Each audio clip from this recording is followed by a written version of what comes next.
सच्चिदानन्दरूपाय विश्वोत्पत्त्यादिहेतवे तापत्रयविनाशाय श्रीकृष्णाय वयं नमः। ॐ त्र्यम्बकं यजामहे सुगन्धिं पुष्टिवर्धनम् उर्वारुकमिव बन्धनान् मृत्योर्मुक्षीयमामृतात्। ॐ नमः शिवाय।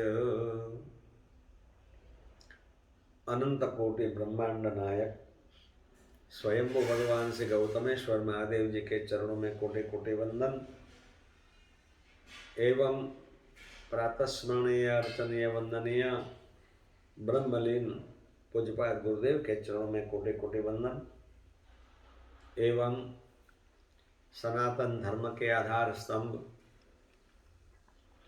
प्रातस्मरणीय अर्चनीय वंदनीय अनंत विभूषित समस्त आचार्य भगवान के चरणों में कोटि कोटि वंदन एवं क्षोत्रिय ब्रह्मनिष्ठ सनातन धर्म के संरक्षक समस्त संत वृंद के चरणों में प्रणाम। सब ओम नमो नारायणाय। प्रिय भक्तजनों एवं भक्तवती माताओं, युवान दोस्तों, प्यारे बच्चों, आप सबके हृदय में विराजमान भगवान को मेरा प्रणाम। सनातन धर्म में तिलक की बहुत महत्वता है। एक एक चीज की महत्वता बताई गई है। हमको ज्ञान नहीं है, हमको पता नहीं है, इसीलिए लगता है कि क्या जरूरी है, अपने मस्तिष्क पर तिलक करना क्यों जरूरी है, तिलक कहाँ करना चाहिए, कैसा करना चाहिए, ये सब बातें भगवान ने और ग्रंथों में बताई है, गुरुजनों ने बताई है। अब देखो, शिव और विष्णु में कभी भेद नहीं है। इस मुद्रा ऊपर से आपको पता चलेगा। वो तो एक दूसरे को आपस में बहुत प्रेम करते हैं। अब भगवान विष्णु का आयुध कौन सा है, भगवान राम का आयुध कौन सा है? धनुष। भगवान शिव को मानने वाले भगवान राम जी को पसंद करने के लिए, शिव जी को पसंद करने के लिए त्रिपुंड लगाते हैं। अब त्रिपुंड का आकार कैसा होता है? धनुष के जैसा। अच्छा, भगवान शिव जी को प्रसन्न करने के लिए भगवान राम और भगवान राम के भक्त क्या लगाते हैं? ऊर्ध्वपुंड। ऐसा तिलक लगाते हैं जो त्रिशूल दिखाए ना। भगवान शिव जी का त्रिशूल बहुत प्रिय है भगवान शिव जी को। तो त्रिशूल की तरह भगवान विष्णु को मानने वाले, वैष्णव संप्रदाय को मानने, भगवान राम को मानने वाले, भगवान कृष्ण को मानने वाले, वो सभी ऊर्ध्व लगाते हैं, ऊर्ध्वपुंड लगाते हैं, माने ऐसे करते हैं त्रिशूल के आकार का। तो वहाँ कहीं भेद है नहीं। हम लोग ही वास्तव में आंतरिक भेद मानते हैं। हम शिव नहीं बोलेंगे, हम राम नहीं बोलेंगे। अरे भाई, वो तो एक ही है, आखिर में तो तत्व एक ही है। अच्छा, त्रिपुंड करने वाले को ऐसा लिखा है, स्कंद पुराण में भी लिखा है, शिव पुराण में लिखा है, यदि त्रिपुंड किया हो या ऊर्ध्वपुंड किया हो, तिलक किया हो, वो व्यक्ति कहीं भी मरे तभी उनको सदगति प्राप्त होती है। ऐसा नहीं है। इसीलिए भस्म का त्रिपुंड करते हैं, चंदन का करते हैं। अब देखो, त्रिपुंड करते हैं तो तीनों अंगुली से ऐसे करते हैं। अब वो तीन रेखाएं क्यों, चार क्यों नहीं, दो क्यों नहीं, एक क्यों नहीं? वो एकत्व बताया है। पहली जो रेखा है वो ब्रह्म है, ब्रह्मा जी का स्वरूप बताया है। दूसरी जो रेखा है मध्य वाली, वो विष्णु का स्वरूप है, विष्णु जी का। और ऊपर वाली रेखा है भगवान शिव जी का स्वरूप है। और फिर नीचे में बिंदी करते हैं, करते ना बिंदियाँ। वो बिंदी क्या है?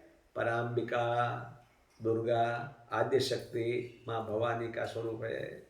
देखो, ये त्रिपुंड की महात्मता है। इसीलिए हमको पता नहीं है कि क्यों हम त्रिपुंड करते हैं। हिंदुओं को, सनातन धर्म के मानने वाले को अपने मस्तिष्क पर तिलक लगाना ही चाहिए। भले किसी भी संप्रदाय के आप हो, आपके संप्रदाय के हिसाब से तिलक लगाओ, लेकिन तिलक बहुत अनिवार्य होता है। और अब देखो, कई दफ़ा एक महात्मा ने हंसी मजाक में कहा था कि तिलक जो है लगाने के बाद में आपकी एक व्याख्या बढ़ जाएगी, आपका महात्मा बढ़ जाएगा। कैसे?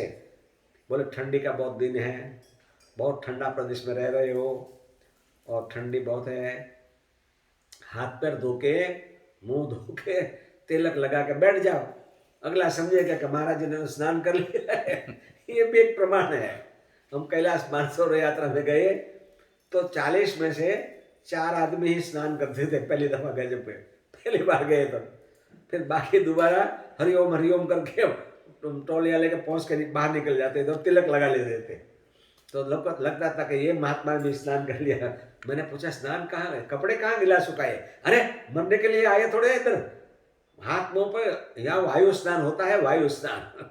तो तिलक का एक अर्थ ये भी हो जाता है कि हाथ मुंह धो के ऐसा करना नहीं चाहिए, लेकिन ठंडे प्रदेश में क्या करें, बर्फ के अंदर रहते हैं तो हाथ मुंह पुर के तिलक लगा देते हैं, लगते पंडित जी ने स्नान कर लिया है। तो तिलक जो है बहुत आवश्यक है। तो हंसी मजाक की बात किया, लेकिन स्कंद पुराण में, शिव महापुराण में तिलक के लिए बहुत बड़ी लंबी बातें की हैं। अच्छा, माताओं को, जो सौभाग्यवती स्त्री हैं, उनको बिना तिलक के अपना मस्तिष्क रखना नहीं चाहिए। और वो भी साइंस के हिसाब से बताया है भाई। हमारे ऋषि मुनियों ने इतना कुछ बताया है कि आप क्या समझो। कैसा तिलक करना चाहिए, कहाँ तिलक करना चाहिए, क्यों करना चाहिए, ये सब बात बताइए। तिलक दोनों जो भ्रमर है उसके बीच में करना चाहिए। अब यहाँ बिंदी क्यों करते हैं भाई? ये मस्तिष्क पे नहीं, गले पे नहीं, हाथ पे नहीं, पेट पे नहीं, पीठ पे नहीं, क्यों? इसका भी एक कारण है। यहाँ जो है आज्ञा चक्र है, यहाँ दोनों भ्रकुटी के बीच में जो शरीर के अंदर जो चक्र है उसी में से एक आज्ञा चक्र है यहाँ। वहां तिलक करने से आज्ञा चक्र जागृत होगा। अब कौन सा तिलक करना चाहिए, कौन से रंग का करना चाहिए? तो कुमकुम का तिलक करने की विधि बताई है। कुमकुम, सौभाग्यवती स्त्री वो कुमकुम का तिलक करेगी तो उनकी आज्ञा चक्र जागृत होगा। और स्त्री जो जितनी आज्ञाकारी होगी उतना ही उनका घर सुंदर बनेगा, घर में प्रसन्नता रहेगी। लाल कलर का ही ऐसे इसलिए कुमकुम शब्द का उपयोग किया है, कुमकुम का तिलक करो।